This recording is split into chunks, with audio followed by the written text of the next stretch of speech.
ألا بذكر الله تطمئن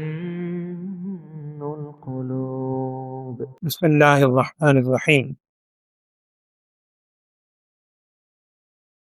کل سیدنا حضرت یوسف علیہ الصلاۃ والسلام کے واقعے کا اختتام ہوا تھا، اور یہ بات ہمارے سامنے آئی تھی کہ خاندان بنی اسرائیل کا آغاز حضرت یوسف علیہ الصلاۃ والسلام سے ہوا۔ حضرت یعقوب علیہ السلام کے چھوٹے صاحبزادے بنی اسرائیل کے سب سے پہلے پیغمبر۔ حضرت یوسف علیہ السلام سے پہلے حضرت ابراہیم علیہ السلام، میں نے ان کے واقعات میں آپ سے عرض کیا تھا کہ حضرت ابراہیم علیہ السلام کی 3 بیویاں، 2 کی شہرت تو زیادہ ہے، حضرت سارہ علیہ السلام، حضرت اسحاق علیہ السلام کی والدہ، اور حضرت ہاجرہ علیہ السلام، حضرت اسماعیل علیہ السلام کی والدہ۔ ایک تیسری زوجہ بھی تھی حضرت ابراہیم علیہ السلام کی، جن کا قطورہ یا صفورہ مختلف نام کتابوں میں لکھے، واللہ عالم۔ ان کی اولاد میں ایک بیٹے تھے مدین، گویا حضرت ابراہیم علیہ السلام کے بیٹے ایک مدین بھی تھے، تیسری بیوی سے۔ یہ مدین جہاں حضرت اسماعیل علیہ السلام آباد ہوئے مکے میں، اسحاق علیہ السلام تو دوسری جگہ تھے جہاں ابراہیم علیہ السلام خود ہیں۔ یہ مدین حضرت اسماعیل علیہ السلام کے خطے ہی میں، یعنی عرب ہی کے علاقے میں بعض زدہ آ کر آباد ہوئے۔ اسی سے ان کی پھر آگے نسل اصحاب مدین کے نام سے پورا قبیلہ اور خاندان چلا۔ یہ عرب کا وہ حصہ جو شام سے بالکل متصل ہے، تاریخ دان لکھتے ہیں اس خطے میں یہ اصحاب مدین آباد ہوئے آگے جا کے۔ ان کی طرف اللہ جل شانہ نے ایک نبی کو مبعوث کیا، بڑے مقدس نبی حضرت شعیب علیہ السلام، جن کو وَإِلَىٰ مَدْيَنَ أَخَاهُمْ شُعَيْبًا، اصحاب مدین کی طرف اللہ تعالیٰ فرما رہے ہیں ان کے بھائی شعیب علیہ السلام کو بھیجو۔ شعیب علیہ السلام کے قوم کو اصحاب مدین بھی کہا جاتا ہے، اور قرآن نے اس کے لیے لفظ اصحاب الایکہ کا استعمال بھی کیا ہے۔ اصحاب الایکہ، ایکتن اصل میں کہتے ہیں درختوں کے جھنڈ کو۔ جہاں یہ قوم آباد تھی وہاں لکھا ہے کہ درختوں کے جھنڈ بہت، بڑی باغات ہے، بڑی فراوانی تھی، اور دور سے اگر بستی کو کوئی دیکھتا اوپر سے یوں ہی محسوس ہوتا جیسے آگے جنگل ہے اور درختوں کا جھنڈ۔ وہاں یہ بستی آباد ہوئی اصحاب الایکہ۔ بہت مالدار لوگ تھے، تجارت کے اندر بہت ماہر تھے، کیونکہ یہ بڑی زرخیز زمین تھی تو دائیں بائیں سے لوگ گزرتے تھے، یہ ایک گویا تجارتی منڈی کی حیثیت اختیار کر گئی، لوگوں کی گزرگاہ تھی، یہاں پڑاؤ کرتے اور یہاں سے آگے جاتے۔ اصحاب مدین اصحاب الایکہ۔ بعض تاریخ دان لکھتے ہیں کہ اصحاب مدین اور اصحاب الایکہ الگ الگ 2 قومیں ہیں، ان دونوں کی طرف مبعوث کیا گیا تھا حضرت شعیب علیہ السلام۔ بہرحال حضرت شعیب علیہ السلام یہ حضرت ابراہیم علیہ السلامی کے اولاد میں آگے جا کے آتے ہیں، اور حضرت یوسف علیہ السلام کے زمانے کے متصل بعد ہی ان کا ذکر ملتا ہے، حضرت شعیب علیہ السلام۔ یہی شعیب علیہ السلام آگے جا کے حضرت موسیٰ علیہ السلام کے واقعے میں تفصیل آئے گی کہ ان کے سسر بھی بنے۔ مشہور قول گئی ہے حضرت شعیب علیہ السلام کی صاحبزادی تھی، وہ جو قرآن میں سورہ قصص میں جس کا ذکر آئے گا۔ ان کی جو قوم یہ اصحاب مدین، میں نے عرض کیا کہ تجارتی لوگ تھے، تجارت کیا کرتے تھے، اور بعض مفسرین کا کہنا ہے کہ وَيْلٌ لِّلْمُطَفِّفِينَ، یہ جو سورہ مطففین کے اندر الفاظ ہیں کہ الَّذِينَ إِذَا اكْتَالُوا عَلَى النَّاسِ يَسْتَوْفُونَ، لیکن وَإِذَا كَالُوهُمْ أَو وَّزَنُوهُمْ يُخْسِرُونَ، یہ اسی قوم کے بارے۔ یہ اس قوم کا یہ معاملہ تھا کہ جب کسی سے کوئی چیز لینی ہو، تجارت کے طور پر جب کوئی وصولی کرنی ہو تول کے، تو یہ پوری پوری لیتے تھے۔ اِذَا اكْتَالُوا عَلَى النَّاسِ يَسْتَوْفُونَ، لیکن وَإِذَا كَالُوهُمْ أَو وَّزَنُوهُمْ،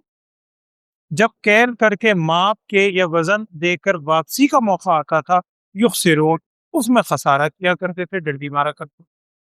تو تجارت کے اندر لین دین میں ان کی بڑی خرابی ہے۔ دوسرا، حضرت شعیب علیہ السلام یہ ساتھ بت پرستی کے اندر بھی قوم مبتلا تھی۔ حضرت شعیب علیہ السلام نے جب ان کو محبت سے دعوت دی، توحید کے حوالے سے لے کر آئے،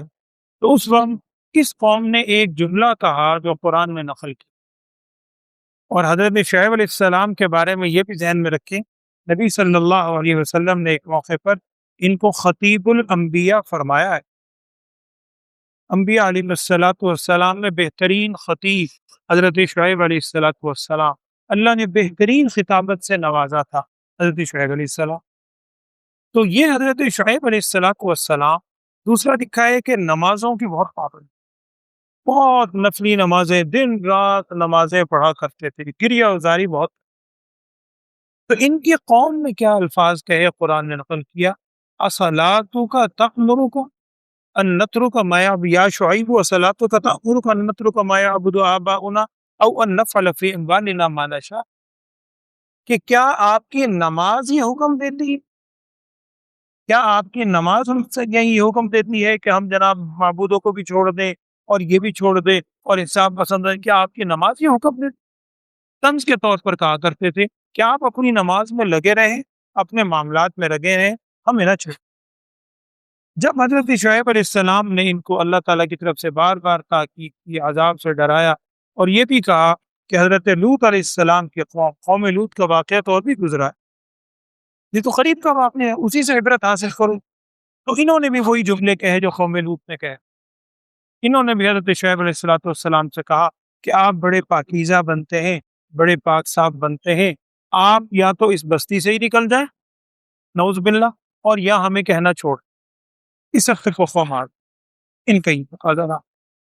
تو پھر آخر اس قوم کے اوپر بھی اللہ تعالیٰ کی طرف سے عذاب آیا۔ مختصراً میں عرض کر رہا ہوں، قرآن میں الفاظ دو آتے ہیں، فَأَخَذَتْهُمُ الرَّجْفَةُ، رجفہ کے لفظ بھی ہے، اور فَأَخَذَهُمْ عَذَابُ يَوْمِ الظُّلَّةِ، یہ بھی حضرت شعیب علیہ السلام کے قوم کے بارے میں ہے۔ ذلہ کہتے ہیں صاحبان کو، اور عذاب کی کیفیت یہ لکھی ہے کہ جب انتہا سے ان کی یعنی انتہا سے بڑھ گئی مخالفت، اصل تو اللہ کا حکم ہے، جب اللہ کا حکم آیا عذاب کا تو اس قوم کے اوپر بہت شدید گرمی، اتنی گرمی کی شدت تھی کہ یہ گھروں میں گھستے تھے، وہاں گرمی لگتی تھی، باہر آتے تھے، باہر دھوپ کی شدت، کئی دن تک یہ کیفیت رہی۔ ایک دن اللہ تعالیٰ کی طرف سے اب ہے یوم الظلہ، صاحبان آئے، صاحبان کی صورت میں بادل آ رہا ہے بہت گہرا، یہ سارے نکل کے جنگلوں میں اور اس بادل کی طرف چل پڑے، یہ اللہ تعالیٰ کی طرف سے عذاب۔ گویا اس طرح ساری قوم اس جگہ آ کر اکٹھی ہوئی۔ اب جب وہ اس بادل کے نیچے اکٹھے ہو گئے، اللہ سب کو محفوظ رکھے، قرآن کے الفاظ ہیں، اب اس صورت میں عذاب کی کیفیت یہ ہوئی، ایک تو عذاب الرجفہ، زلزلے کی کیفیت بھی آئی، اور اوپر سے اسی بادل میں سے گویا آگ برسنا شروع ہو، اس سے یہ ساری کی ساری قوم، حضرت شعیب علیہ السلام کے قوم، اصحاب مدین یا اصحاب الایکہ جسے قرآن نے کہا ہے، یہ ساری کی ساری قوم ہلاک۔ ہر نبی کے حوالے سے ہمارے سامنے یہ بات آتی ہے کہ اللہ جل شانہ نے اسی خطے میں وہ نبی اور ان کے ماننے والے موجود ہوتے ہیں، لیکن اللہ جل شانہ جب اللہ کا عذاب ہو، اللہ تعالیٰ ان کو محفوظ رکھتے ہیں اور دیگر پر عذاب آتا ہے۔ اس کے بعد حضرت شعیب علیہ السلام بھی یہاں سے ہجرت فرما گئے۔ اب آگے دو قول ہیں تاریخ دانوں نے جو نقل کیا، قرآن میں اس میں کوئی تفصیل نہیں ہے، دونوں قول بعض روایات کی روح سے ہیں۔ بیشتر کا قول تو یہی ہے کہ حضرت شعیب علیہ السلام وہاں سے ہجرت فرما کر مکہ مکرمہ کی طرف آ گئے تھے، اور بیشتر تاریخ نگاروں کو لکھنا ہے کہ دار الندوہ، آپ میں سے جس کو اللہ تعالیٰ نے سعادت نصیب فرمائی ہے وہاں حاضری، دار الندوہ۔ اب تو وہ دار الندوہ اندر آ گئے، اب وہاں پر انہوں نے باب الندوہ کے نام سے لکھا ہوا ہے، محلہ شامیہ پہلے ہوتا تھا باب الفتح کی جانب سے، اب تو بہت آگے ایکسٹینشن۔ وہاں نبی صلی اللہ علیہ وسلم کے زمانے میں بھی کفار نے ایک اپنی مشاورت کے لیے گھر بنا رکھا تھا، اور آپ کو یاد ہوگا نبی صلی اللہ علیہ وسلم کے خلاف شہید کرنے کی جو سازش تھی یہ بھی یہیں کی گئی تھی، دار الندوہ۔ تو جہاں اس وقت دار الندوہ اس وقت تھا، اس سے متصل علاقے میں بعض تاریخ دان لکھتے ہیں کہ حضرت شعیب علیہ السلام اور ان کے بعض ماننے والے وہاں پر مدفون ہیں، اس وقت ہجرت کر کے مکہ مکرمہ کی طرف آئے۔ لیکن اگر آپ تاریخ میں دیکھیں، سرچ کریں، تو بعض اوقات حضرموت یمن کا ایک علاقہ ہے، وہاں بھی حضرت شعیب علیہ السلام کے نام سے ایک قبر موجود ہے جو تاریخ میں لکھی جاتی ہے کہ یہ انہی کی قبر ہے۔ واللہ عالم، وہاں سے بہرحال ہجرت فرما گئے اور اس کے بعد پھر مدفون ہوئے۔ حضرت شعیب علیہ السلام کو کچھ واقعہ مزید ابھی تفصیل آئے گی، حضرت موسیٰ علیہ السلام کے واقعے، جب موسیٰ علیہ السلام گئے تھے وہاں سے واپسی میں اور کنویں سے پانی نکال رہے تھے، فجاءت احداہما تمشی علی استحیاء، ان دو لڑکیوں میں سے ایک بڑی حیا کے ساتھ چلتی ہوئی آئی تھی، یہ حضرت شعیب علیہ السلام کی صاحبزادی کی تھی، مشہور قول یہی ہے، مزید تفصیل اس کے وہاں آئے گی۔ اس کے بعد میں ایک بات آ جاؤ اور عرض کر دیتا ہوں، یہی زمانہ ہے ایک اور برگزیدہ نبی کا، حضرت ایوب علیہ السلام، یہ بھی اسی زمانے میں گزرے، اور حضرت ایوب علیہ السلام کے حوالے سے لکھا ہے کہ ان کی اہلیہ جن کا نام رحمت بعضوں نے لکھا ہے، یہ حضرت یوسف علیہ السلام کے خاندان میں سے تھی، 2-3 نسلوں کے بعد، پوتی یا پڑپوتی، چند نسلوں کے بعد ان کی اہلیہ حضرت رحمت تھی جو حضرت ایوب علیہ السلام کی اہلیہ۔ حضرت ایوب علیہ السلام کو اللہ تعالیٰ نے بہت فراوانی، مال و دولت کی بہت فراوانی ان کو حاصل، ان کے حوالے سے لکھا ہے کہ 1,000 جانور ان کے پاس تھے، بے شمار غلام تھے، اور وقت اللہ کا ذکر ادا کرتے رہے۔ شیطان نے بڑا برگلانے کی کوشش کی، کامیاب نہیں ہوا۔ تاریخ کی کتابوں میں لکھا ہے کہ ابلیس نے اللہ تعالیٰ سے یہ فریاد کی کہ یہ تیرے بندے حضرت ایوب علیہ السلام بڑی میں کوشش کرتا ہوں، بہکاوے میں نہیں آتے، اس کی وجہ یہ ہے کہ ان کے پاس مال و دولت بہت زیادہ ہے، اگر تو میرے ان کے مال و دولت پر مجھے قدرت دے دے نا کہ میں ان کے مال و دولت کو ختم کروں، پھر میں دیکھوں گا کہ یہ صبر کرتے ہیں کہ نہیں۔ چنانچہ اللہ کی طرف سے آزمائش تھی، واللہ اعلم، قرآن نے نہیں ذکر کیا، تاریخ کی کتاب قرآن نے اور باتیں ذکر کی ہیں، وہ میں عرض کر رہا ہوں۔ ابلیس کو جب دسترت حاصل ہوئی تو اس نے سب سے پہلے تو ان کے سارے وہ جانور وغیرہ جو تھے وہ ختم کر، اور پھر گیا حضرت ایوب علیہ السلام کے پاس اور جا کر کہا کہ دیکھیں جی آپ اچھی عبادت کرتے تھے، آپ کے سارے جانور ہی ہلاک ہو گئے، انہوں نے کہا اللہ کی چیز دی ہوئی تھی، اللہ نے واپس لے لی، شکر ادا کی۔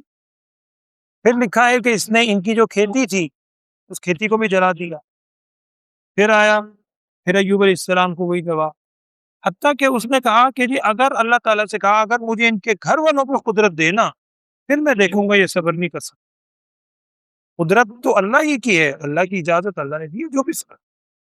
اب صورتحال یہ پیش آئی کہ اس نے وہ جتنے ان کے اہل و عیال تھے، مکان گرا یا کیا صورت پیش آئی، اس کے اندر سب فخر۔ چوتھے نمبر پر یہ صورت پیش آئی، اس نے چوتھے نمبر پہ بات یہ کی کہ میں تب مانوں گا جب آپ قدرت دیں ان کی ذات، ان کی جو ذات ہے اس پر بھی مجھے قدرت حاصل ہو، پھر میں مانوں گا واقعی یہ صبر کرنے والے ہیں یا نہیں۔ اب حضرت ایوب علیہ السلام کی ذات پر اللہ کی طرف سے جو بھی آزمائش کی کیفیت ہوئی کہ ایوب علیہ السلام کو بیماری اور تکلیف کا آغاز ہوا، اور یہاں میں نے آپ سے ضمن عرض کیا تھا، بعض کتابوں میں لکھا ہے کہ 18 سال مدت گزری، 18 سال، زبان سے کہنا آسان، 18 سال کی مدت میں ان کے اوپر بیماری اور تکلیف کی کیفیت رہی حضرت ایوب علیہ السلام۔ اب جب یہ کیفیت آئی، ابلیس پھر پیچھے لگا ہوا ہے، بس میں بات مکمل کرتا ہوں، ابلیس پھر پیچھے لگا، یہ حضرت ایوب علیہ السلام کے پاس آیا، وہ تو اللہ کے نبی، یہ ان کی اہلیہ کے پاس گیا، وہ جایا کرتی تھی محنت مزدوری کرنے، جو بھی ہے سب چھوڑ گئے، اولاد بھی ختم، سب اہل و عیال چھوڑ گئے، تکلیف بیماری کی وجہ سے ان کی اہلیہ کے پاس گئیں، وہ آ کر بتاتی کہ اس طرح مجھے فلاں ملا تھا، فلاں ملا تھا، وہ انہیں سمجھاتا ہے کہ دیکھو یہ ابلیس ہے، دشمن ہے، اس کی باتوں میں نہ آنا۔ یہاں تک کہ اخیر میں جب ان کی بیماری بہت بڑھ گئی تو ایک دفعہ یہ ابلیس ان کی اہلیہ کو ملا، جو کتابوں میں واقعہ لکھا ہے، اور ان سے کہا کہ دیکھو ان کو شفا ہو جائے گی، میں تمہیں کوئی یعنی دوا وغیرہ دیتا ہوں، شفا ہوگی، ٹھیک ہے تم مجھے نہ مانو، کچھ نہ کہو، لیکن شفا ہونے کے بعد تم یہ دل میں تصور قائم کر لینا، دل میں یقین کر لینا کہ ان کو شفا میں نے دی، بس یہ سوچ میں رکھا۔ اب جب اہلیہ آئیں، رحمت گھر آئیں، انہوں نے آ کر بتلایا کہ اس طرح وہ پھر ملا تھا، سمجھ گئے وہ بھی۔ اب حضرت ایوب علیہ السلام کو بہت غصہ، اور انہوں نے کہا تم نے وہیں اس کی بات کو دھتکار کیوں نہیں دیا، تم نے اس کی بات کو سن کے یقین کیوں کیا اس کی بات کا؟ اور ایوب علیہ السلام نے کہا جب مجھے شفا ہو جائے گی میں تمہیں 100 کوڑے ماروں، یہ قرآن میں اس کا ذکر، 100 کوڑے ماروں، 100 چھڑیاں 100 ماروں گا، یہ عہد کر لیا۔ لیکن جب اس حد تک بات بڑھی، ایوب علیہ السلام کو اتنا خیال ہوا کہ اب میری اہلیہ کے ایمان پر یہ ڈاکہ ڈالنے لگا، ظاہری بات اگر عقیدے میں تبدیلی آ جائے، ایمان ہی گیا۔ اب ایوب علیہ السلام نے بڑی دردمندی سے دعا کی، جو میں نے عرض کی تھی سورہ انبیاء میں کہ ربی انی مسنی الضر وانت ارحم الراحمین، ربی انی مسنی الضر وانت ارحم الراحمین، اے میرے رب مجھے ضرر پہنچی ہے، تو ہی بہترین رحم کرنے والا ہے۔ اب اللہ تعالیٰ کی طرف سے دعا قبول ہوئی اور لکھا ہے کہ اہلیہ گئی ہوئی تھی باہر اپنے کام کاج سے، پیچھے ہی اللہ جل شانہ کی طرف سے فرشتے آئے اور انہیں ایک کہنے لگے پاؤں سے آپ زمین پہ مارا، فرشتے نے چشمہ پھوٹ پڑا، اللہ تعالیٰ کی طرف سے کہا گیا اس میں آپ غسل کریں، اللہ آپ کو شفا دے۔ غسل کی تو ساری بیماری ختم، اور وہ صحت بحال جسم، وہ سارے جو جن پہ کیفیت تھی وہ سب بحال۔ لیکن یہ یاد رکھیں، یہاں بعض حضرات نے بڑی غلط جملے لکھے ہوئے ہیں کہ ایوب علیہ السلام کو ایسی بیماری تھی کہ نعوذ باللہ ثم نعوذ باللہ کسی نبی کے حوالے سے تصور بھی نہیں کیا جا سکتا کہ جسم پہ استغفر اللہ کیڑے پڑ گئے تھے، نعوذ باللہ۔ قطعاً کسی روایت میں ایسی چیز نہیں ہے، یہ ویسے ہی رتب و یابس لوگوں نے کہانیاں گڑھی۔ اتنی بات الحمدللہ ہے کہ جب شفا ہو گئی، اب اہلیہ واپس آئیں، تو واپس آنے کے بعد ابتدا میں ایوب علیہ السلام کو پہچان ہی نہیں سکتے۔ پھر جب انہوں نے بتلایا ساری صفات اللہ کی طرف سے یہ انعام ہوا ہے، مجھے اللہ نے نعمت دے دی ہے، اب جب صحت ہو گئی تو خیال آیا میں نے تو وہ قسم کھائی تھی۔ اب قرآن کے الفاظ ہیں ارکض برجلک ھذا مغتسل بارد وشراب، اور آگے الفاظ ہیں مسارے کہ آپ ایسا کیجئے کہ آپ 100 تنکے لے لیں، 100 چھڑیاں مارنے کا عہد کیا تھا نا، 100 تنکے لے لیں، ان تنکوں کو ایک مٹھی میں، جیسے آسان زبان میں جھاڑو آپ بنا لیں، 100 تنکے لے کے ایک مٹھی بنا لیں اور ایک ہی دفعہ وہ ضرب لگا دیں، تو ایک ہی دفعہ ضرب لگائیں گے، وہ 100 کی جو آپ نے منت مانی تھی وہ بھی پوری ہو جائے گی، چونکہ ان کا قصور کوئی نہیں ہے، انتہائی نیک خاتون ہے، اور آپ کا عہد بھی پورا ہو جائے گا۔ یوں ایوب علیہ السلام نے کیا۔ اس کے بعد پھر لکھا ہے کہ اللہ تعالیٰ نے ان کو مال و دولت بھی اور اولاد بھی واپس کی۔ یہاں 2 قول ہیں مورخین، بعض کہتے ہیں کہ وہی جو اولاد دنیا سے رخصت ہوئی تھی وقتی طور پر اسی کو اللہ نے زندہ کر دیا، بعض کہتے ہیں کہ نہیں، دوبارہ سے اللہ نے ان کو اولاد دی اور پھر ساری ہوئی۔ اس سے صبر ایوبی آج کل ایک ضرب مثل ہے، سیدنا حضرت ایوب علیہ السلام، اور اس کے بعد پھر حضرت موسیٰ علیہ السلام کے واقعات آئیں گے اسی خطے میں۔ اللہ تعالی ہمیں تمام انبیاء سے سچی محبت عطا فرمائے، آمین۔ الحمدللہ رب العالمین، اللهم صل على سيدنا ومولانا محمد وعلى آل سيدنا ومولانا محمد وبارك وسلم صلی علیہ۔ یا اللہ ہمارے گناہوں کو معاف فرما، لغزشات سے درگزر فرما، ہم سب کو نبی اکرم صلی اللہ علیہ وسلم کی سچی محبت اور کامل اتباع نصیب فرما۔ وصلی اللہ تعالی علی خیر خلقہ سیدنا ومولانا محمد وعلى آلہ واصحابہ اجمعین، آمین برحمتک یا